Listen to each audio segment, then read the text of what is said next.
trys temos, tai yra žygiai, tai yra daiktai mūsų supantis, tautodailė, skrynios, visokie simboliai, kaip puošyba, galų gale architektūros.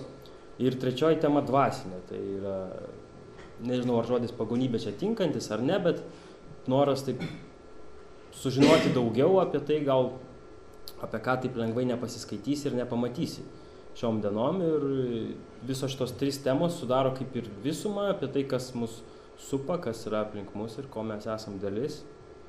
Ir to ignoruoti kažkaip negalim. Bet jos vienas iš svarbiausių bruožų ryšintis tai yra tradicija, jų puoselėjimas ir dalinimasis tų žinių. Ką jie sukaupia? Kiekvienas skirtingai dalysi. Tarkim, Algirdas dalyvauja mūgėse, pristato, turi mokinius, pameistrus, tikriausiai vadina. Tai va, Kulgrinda rengia įvairiausius renginius, apeigas, šventes. Tadas žygiai, čia irgi kas nori žygiuoja kartu su juo. Ir jisai tuo pačiu yra, kaip yra geografas, tai tuo pačiu ir tai nėra paprasčiausias žygis, kad taip suprasti. Tai yra žygis, kurio metu labai daug sužinai tų vadovėlinių informaciją, bet perleista per asmeninę prizmę, per asmeninę patirtį, per daugybę žinių, nuotykių. Simas irgi daug žygių dalyvavęs, tai irgi galėtų papildyti tikriausiai. Apie tradicijas, nes visus jos sieja tradicijos. Dažnai sulaukiam būtent replikos, ir kad tai yra filmas apie pagonybę ir daug žmonių taip iš karto stop, aš einu į bažnyčią, aš negaliu tokio filmą žiūrėti, čia šventavagiškai ir taip toliau. Mes neprisirišam, mes nedarom jokių išvadų ir filmo metu mes dabar rodėme tuos tris pagrindinius veikėjus, bet pačiame filme yra jau pakalbinti ekspertai, menotyrininkai, kiti tradicijų tęsėjai, kaip Libertas Klimka, Razauskas, Veronika Paviljoninė. Tai tie specialistai, kurie kalba būtent apie tą bendresnį apie tradicijos, apie tą situaciją, kaip vyksta, kaip galėtų puoselėti, koks jų požiūris, koks mokslinis požiūris. Tarkim, kalbinome Vykintą Vaitkevičių, kuris yra archeologas. Ir jisai yra, kadangi archeologas, jo nuomonė, tai tas interpretacijos yra atskira dalis. Jisai negali to daryti, jisai tam tikrus detalės turi visą laiką surasti ir taip toliau. Tarkim, pavyzdžiui, Veronika Paviljoninė. Jinai pati labai daug dalyvavo interpretacijose su muzikantais, bet jinai visą laiką turi omeny, kad viskas sukasi aplink dainą, apie tą tradiciją. O tarkim, Kulgrinos atveju, tai daugiau labai daug interpretacijų. Aš nežinau, čia gal Simas gana... Gal aš tą pataisysiu, reikia Romuvos gal labiau. Romuvos, taip. Kulgrinda yra kaip ir muzikinis kolektyvas, o Romuva yra labiau religinė bendruomenė, jinai yra oficialiai teisinta ir nereikia čia pasakoti, turbūt žinot patys. Tai va, tiesiog sulaukėme labai įvairių nuomonių iš pačių specialistų ir patys bandome nenuspręsti. Norime, kad žiūrovas pasižiūrėjęs filmą atsakytų į tos klausimus, kuriuos ir Simas savo užsikėlė, ir aš įsikėliau, ir pagalvotų, ar kokia reikšmė va tokių žmonių, kurie kažką subūrė, bando išsaugoti, atkurti to, ko kaip sako Viktorija, galbūt nėra ir tu negali taip pat mylėti to medžio, kaip mylėjo, tarkim, prieš 2000 metų ar ten. Pasdama diskusiją toliau, norėjau pastebėti, žvelgdama šiek tiek iš šalies, kad šitas filmas yra unikalus tuo, kad jį kūrė žmonės, kurie atėjo tarsi iš šalies, tai nėra folkloristų, tarkim, kurie dalyvauja toj pačioje veikloje, kuriamas filmas apie juos pačius. Tai kartu ir nėra tyrėjų, mokslinių tyrėjų darbas, kuris turi atitikti tam tikrus reikalavimus. Tai yra kartu ir kūryba, ir dokumentika. Ir yra iš tikrųjų labai įdomu matyti jauną miesto vaiko žvilgsnį į tos procesus, kurie kartu yra ir svetimi tarsi, nes jie yra kažkur kažkur, ko mieste nėra, ir kartu savi kažkom iš vidaus galbūt. Tai mano klausimas, kurį užduodu kartu ir kūrėjom, o vėliau galbūt ir klausytojai įsijungsite, būtų apie patį scenarijų, kaip pats minėjai, kad kodėl ne nuotrauka, ne straipsnis, o filmas, ir kaip rutuliojasi tokio dokumentinio žanro scenarijus, kaip jisai skleidėsi, nes supratau, kad jisai nebuvo pradžioje nuspręstas iš pat pradžių, o augo kartu su visų darbu. Tai norėjau paklausti apie tą kūrybinį procesą. Tai dabar galiu aš gal pasakyti tikslus turbūt, o labiau scenarijaus dalį gal Ernestas.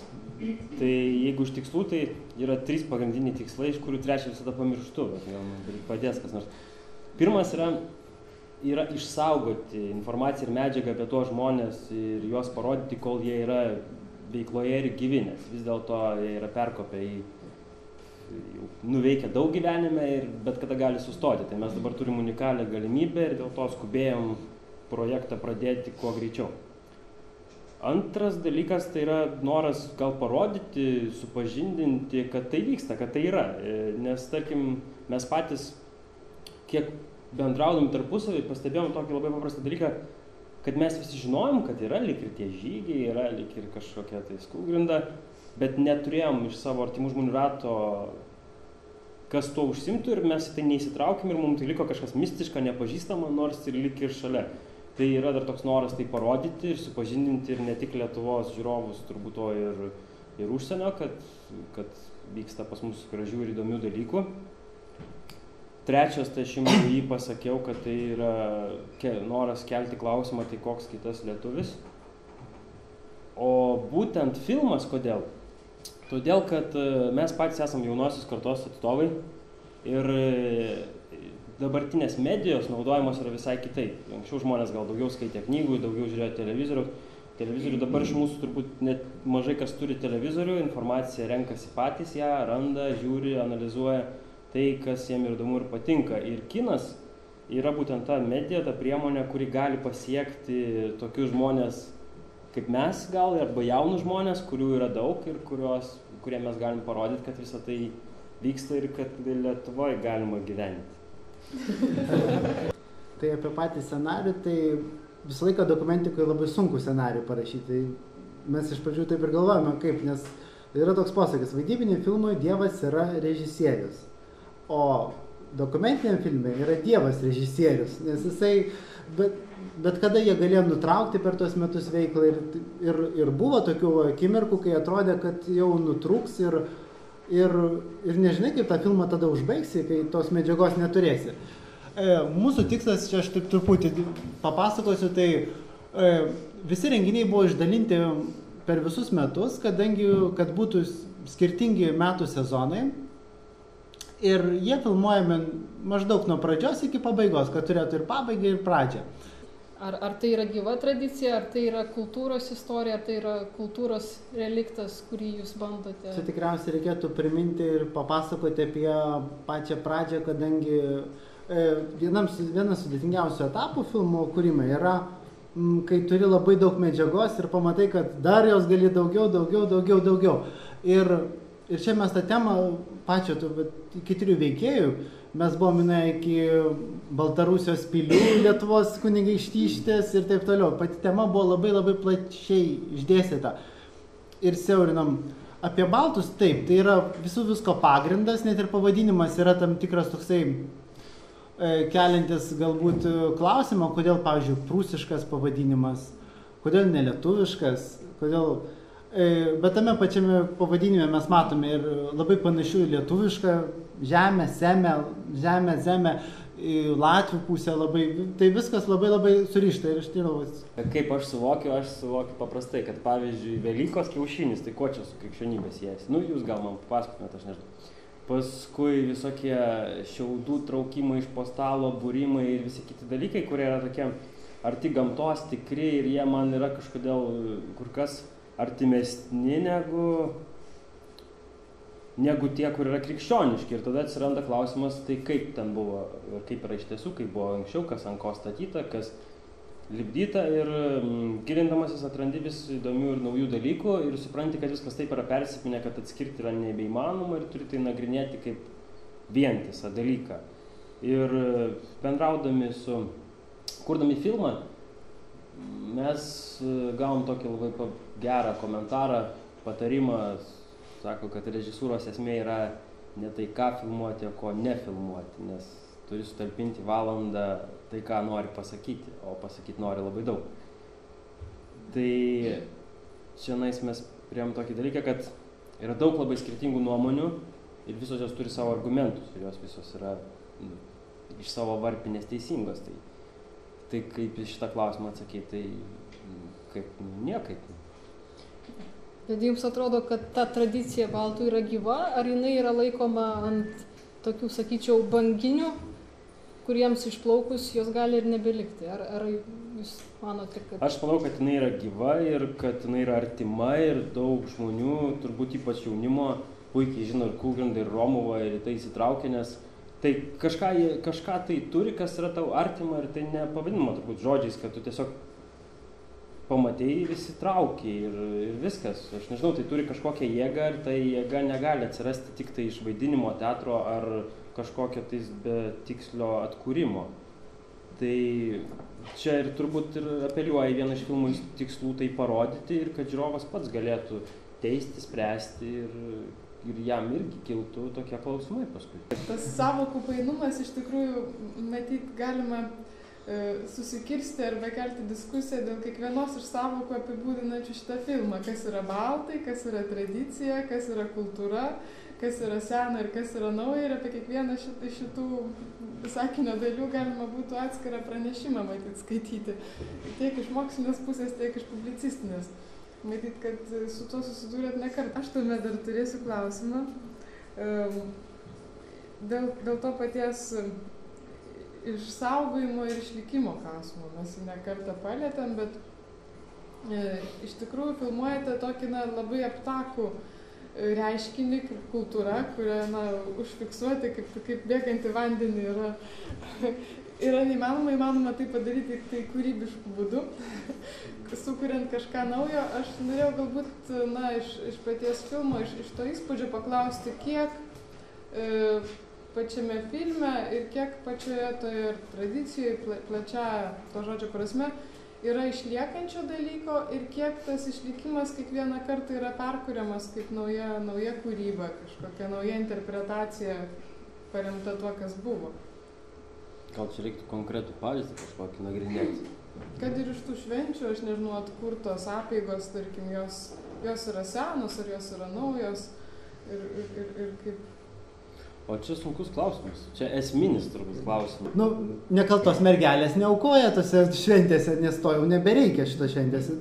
Tai motyvai, aš manau, kad tai yra tam tikra drabužis kaip jau pritaikytas šitai kultūrai, šitai aplinkai pritaikytas. Žmonės tiesiog, manau, kad čia ta šventė yra pritaikoma, vis tiek kad ir kaip ir Algirdas, jisai tos dubenėlius daro, skrynes jisai labai daug daro, tik tai mums dažniausiai atsitinka taip, kad mes filmuojam, kada jis tą dubenėlį daro su savo tam staklėm. Aš galiu pasakyti pavyzdį tada, jeigu galiu pertraukti truputėlį. Tas tautodailininkas jisai darė skrynę ir atėjo jo ten šalia darbuojasi keramikas ir atėjo tas keramikas ir sako, tu čia lipalą naudoji? Sako, taigi čia to amžiaus gaminys, sako, taigi buvo kaulų klei, ką tu darai? Sako, tai ką aš dabar maišysiu čia tas kaulų, iš kur čia aš gausiu. Žinai, kad tai yra sudėtinga, maksimaliai stengiamasi naudoti tuos, pasigaminti įrankius, naudoti tų laikų technologijas, bet tam tikri dalykai yra pasikeitę ir tiesiog neracionalu juos būtų naudoti ir tai daroma kitaip. Tai aišku, tai yra interpretacija, neįmanoma yra tiksliai atkurti ir aš manau, kad niekas to turbūt ir nesiekia.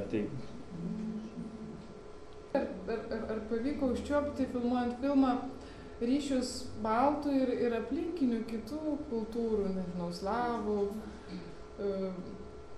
iš jūros pusės atkeliaujančių kaimynų, nes iš tikrųjų tas irgi, tarkim, etnografinis ar geografinis arealas jis yra pakankamai aptakus ir sunkiai apibrėžiamas.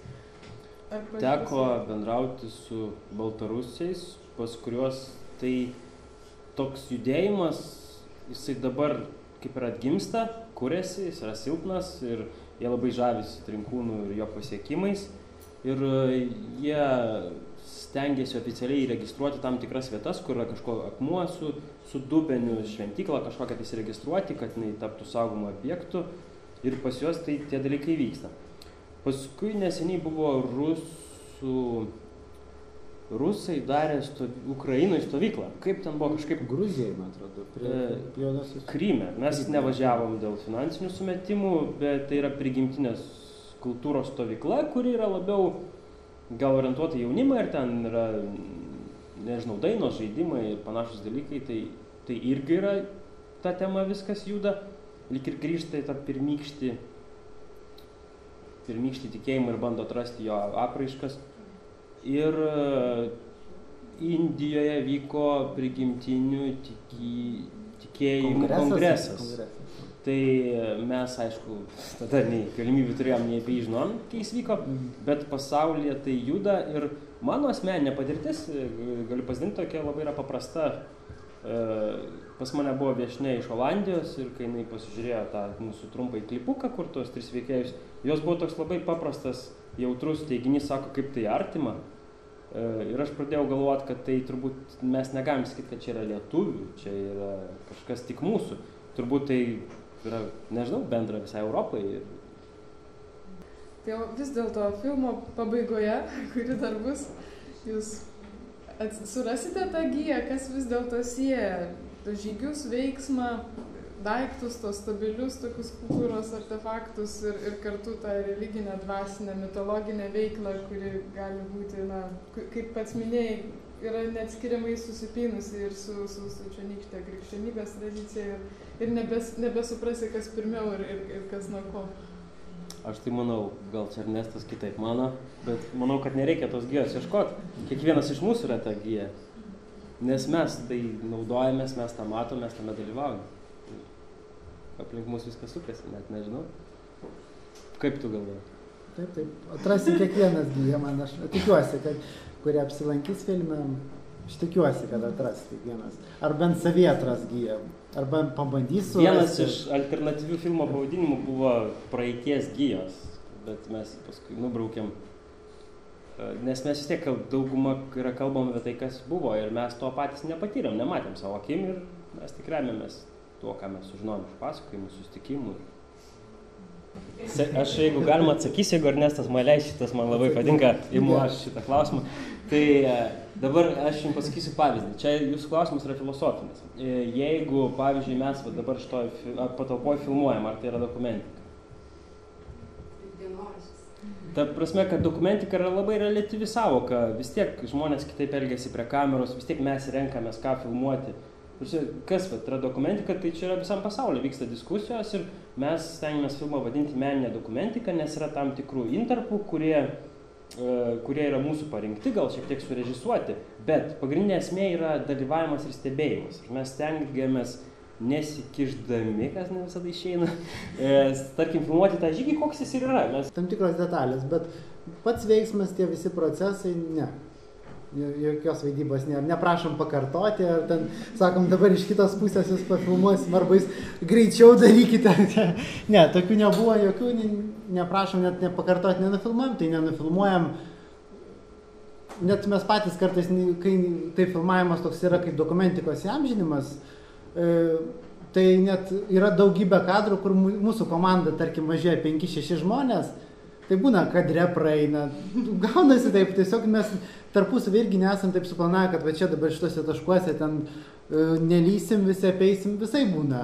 O dėl to oro lyja mes filmuojam snygą, mes filmuojam, nes vyksta žygis, tai iš esmės neprisitaikysi, kaip Ernestas sakė apie tą dievą ten ir režisūrą. Bet pasakojot, kad buvo sena, kai Ernestas purtė lietų nuo medžio. Čia pokštai jau. Kūrybinės komandos pokštai. Čia kai reikia sniego, o sniego nėra, nekrenta sniegas čia. Tai va tokių būna jam. O man tai įdomus klausimas, kas liko nenufilmuota, kas vyksta tų herojų gyvenime, arba šiaip situacijos kokios ir, arba ko nedėsite į filmą, kas etikos klausimas. Čia labai geras tas iš tų klausimų, kur iš tų visų kadrų yra esmė tai, kad jūs kiekvienas galite juose dalyvauti. Ne vieno nėra tokio, kad mes slaptai kur nors filmuotume uždarai organizacijai, galbūt vestuvės vienintelė iš to. Viskas yra atvira, viskas yra, bandome bet jeigu tu nedalyvauji, nesusiduri su tai žmonėmis, tų epizodų nematysi, nedalyvausi nei pagoniškose šventėse, neapsilankys, nei ten žygė, nežygas ten per Čepkelių, tarkim, pelkę. Čia iš tikrųjų atviras klausimas, nes mes padarysim premjerą turbūt kino festivalį arba lietuvių, arba užsienio, nes šiaip planuojame, jeigu viskas gerai seksis, nes vis dėlto mūsų stabdo, tai vis dėlto piniginiai dalykai kažkiek, tai turėtų būti gal net šį pavasarį premjera, bet labai neprisižadam, gali ir iki rudenio nusikelti, bet jeigu gerai seksis, tai šį pavasarį. Tai ačiū Jums, kantrybė.